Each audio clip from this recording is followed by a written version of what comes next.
Chilling, man. Chilling. Yeah. Definitely. Great day. How's it out there for you, though, man?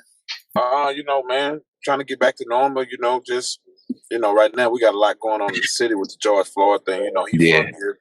I was kind of cool with him. He's a good friend of mine. So we just going through the motions, getting ready for the march tomorrow. So everything, man, based on COVID and then this and trying to drop the album this week. Just a lot on the table. Now, you said you were a friend of his. We've seen Trader Truth say that he was a friend of his. Steven Jackson also. This brother had a lot of friends in some nice places, man. Talk about, if you may, a little bit about who George Floyd the man was.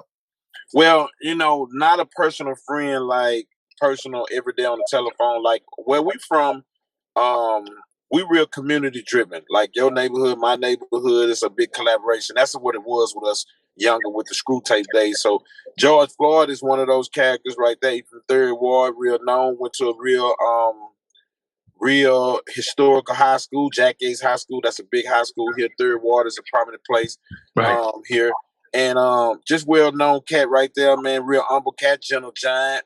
And, I guess, God put everybody here for a reason. I don't know what this story meant, but, we here for Big George, man. At the end of the day, he's not a violent guy like that. Everybody got their own histories of things that they do. But as far as being disruptive or a violent type of guy, that's not his MO or nothing that we know from him. But like, he's from our screw community, from our SUC community of just us collaborating with neighborhoods. So we've been knowing Floyd. I've been knowing Floyd over 20 years. Damn. Man. But yeah, condolences, you know what I mean, for that whole situation. It's just a sad situation all over the United States right now to see what's going down. But how do you feel about, like the people? I mean, obviously they was pretty much looting and all that down there too, right?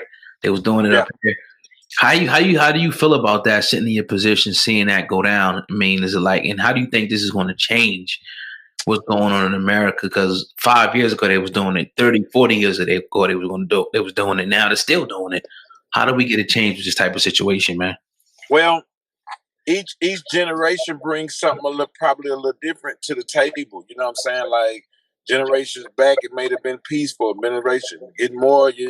It's just right now it's unexplainable because more people.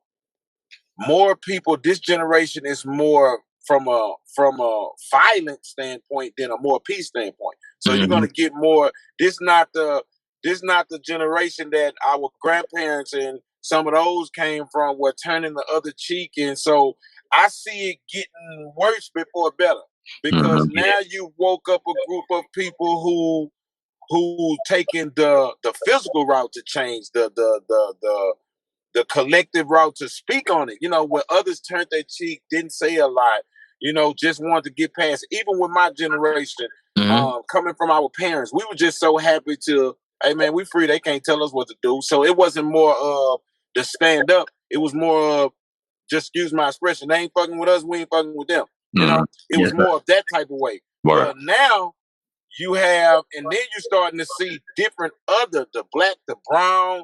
You even have a couple of the white people, they coming in. And so I don't know. I'm going to sit back and observe. This is a different time. This is a different change, because they moving different. This generation is moving different. They got two or three races that's all involved. It's all kind of people protesting. So we'll see how it works out from this particular time. Hopefully we don't get another 20 or 30 years of this.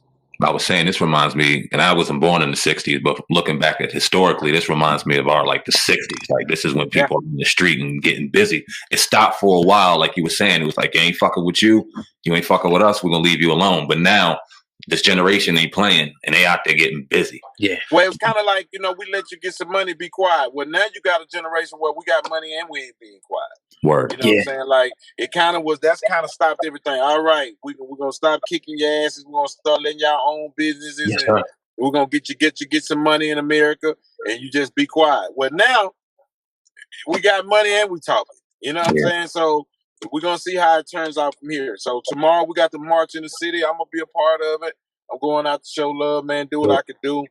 And, for the ones that's, we're not encouraging people to burn down the hood and burn down these businesses and burn down. But at the same time, man, it's a gift and a curse. You got, I ain't saying that I'm mad about you burning the police Not at station all. down. I can't say I'm just that upset about it. You know what I'm saying? So we're just dealing with it. That's a fact, man. Unfortunately, we're dealing with it, but we dealing with it, and this generation ain't playing. So we're gonna see how this shit plays out. Let's go and talk about some positive stuff, man. You were the innovator of the South Side, man. I remember that shit, sliding that shit as a kid, man. But talk about growing up and getting into music, how that was. Well, you know, man, any other, just like any other inner city kid, ghetto kid, man, just talking about his surroundings, talking about his upbringing, talking about it coming up. I was fortunate enough to be close with the late DJ Screw. I was one of the first 4 founders of that movement. And, my first album came out in 1997, Don't Mess with Texas.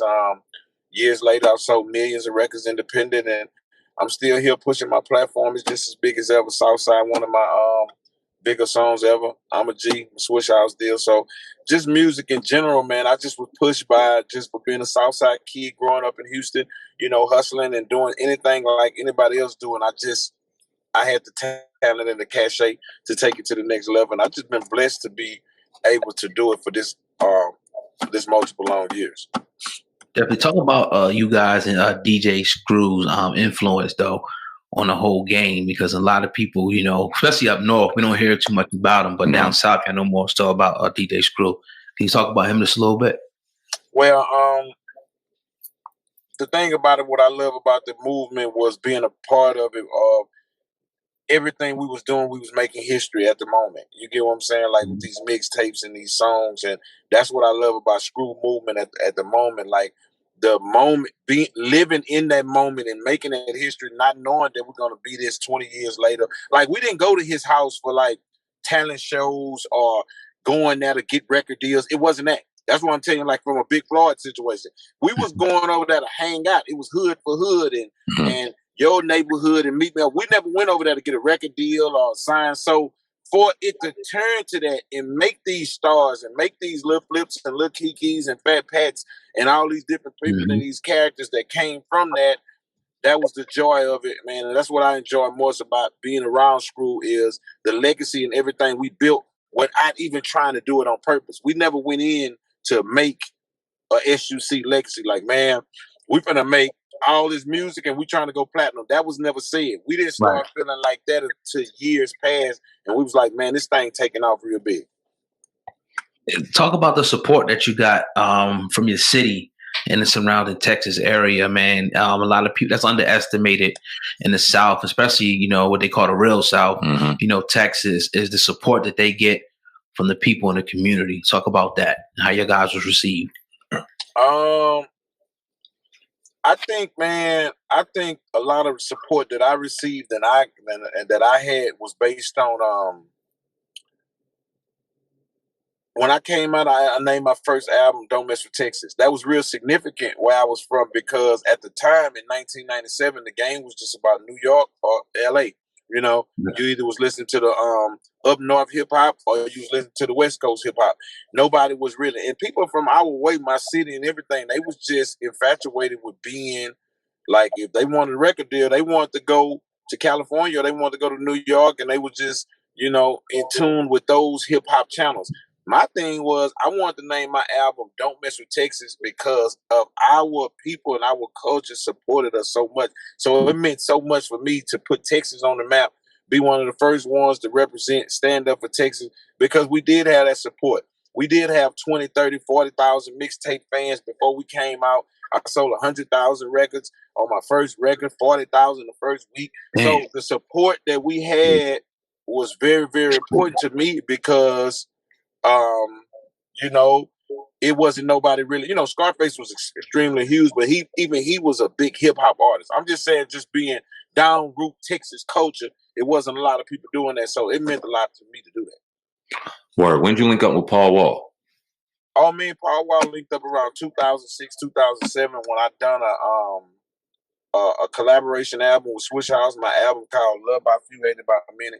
Paul Wall was an artist on their label, and we just we grew a great friendship, and then we grew a great working relationship. Then it turned into a great friendship, and we've been family ever since then. We've done so many songs before then, and we've always talked about I'm one of his favorite rappers, maybe his favorite rapper. Don't tell anybody that. So I was like, man, we're gonna do a collaboration album one day. Let's do an album, and we like, what we gonna do it about? So it took us a time, and we was like, let's do it for the culture. The slab, man, that's our thing. You know, we real big. We got a huge car culture here. We got a huge dog culture here. Riding motorcycle, just our culture of coming outside, hanging out from the clubs to the spots, to the parks and the cars and fixing the cars up is always big. I was always been a leader of that culture.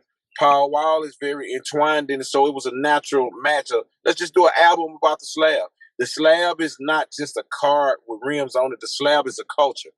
It's cars, it's dogs, it's bikes, it's different events that we have for the slab. So I was like, man, let's just do an album for the slab, cars and everything. You the slab god, I'm the slab king, man. And I think they'll love it. And we put it together, and we put a good plan together. But you know, the COVID came, so we've been doing everything that we can to still promote it, like what we're doing, you know, Zooms and StreamYards, and we just kind of getting back to it. So we did get the first video out before the COVID came, which is Riding 5. Yeah. It was doing extremely great. Then we came back with So Trill with Slim Thug, and we had to kind of do a Google effect video. Now the single out is Left Right, right before the album. We was trying to do a single every month, March, April, May, to try to promote it. So this month is May. It's called Left Right. It's the biggest one. They love it. It's really representing our culture. So we're going to shoot the video this week. And the album comes out this Friday, June 6th, you know, and June 5th, and we're happy about it, man. You know, it's going to be great for the culture. The city going to love it, outside the city, the region, and just letting people, man, get an opportunity to see how we do it our way. Can you give the people that don't know a little bit of